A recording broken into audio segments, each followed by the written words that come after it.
Praise the Lord. സങ്കീർത്തനങ്ങൾ 32-ാം അധ്യായം അതിൻ്റെ 1 മുതൽ 11 വരെയുള്ളതായ വേദവാക്യങ്ങൾ.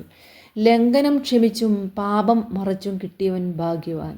യഹോവ അകൃത്യം കണക്കിടാതെയും ആത്മാവിൽ കപടമില്ലാതെയും ഇരിക്കുന്ന മനുഷ്യൻ ഭാഗ്യവാൻ.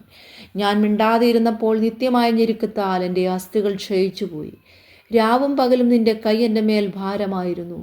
എൻ്റെ മജ്ജ വേനൽക്കാലത്തിലെ ഉഷ്ണത്താൽ എന്ന പോലെ വറ്റിപ്പോയി. ഞാൻ എൻ്റെ പാപം നിന്നോട് അറിയിച്ചു, എൻ്റെ അകൃത്യം മറച്ചതുമില്ല. എൻ്റെ ലംഘനങ്ങളെ യഹോവയോട് ഏറ്റുപറയുമെന്ന് ഞാൻ പറഞ്ഞു.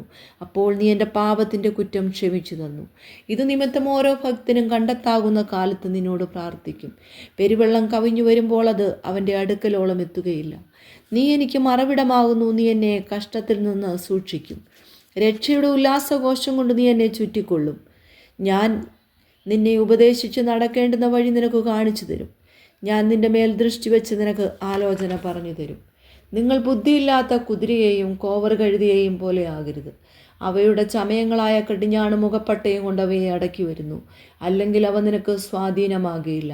ദുഷ്ടന് വളരെ വേദനകളുണ്ട്. യഹോവയിൽ ആശ്രയിക്കുന്നവനെയോ ദയ ചുറ്റിക്കൊള്ളും.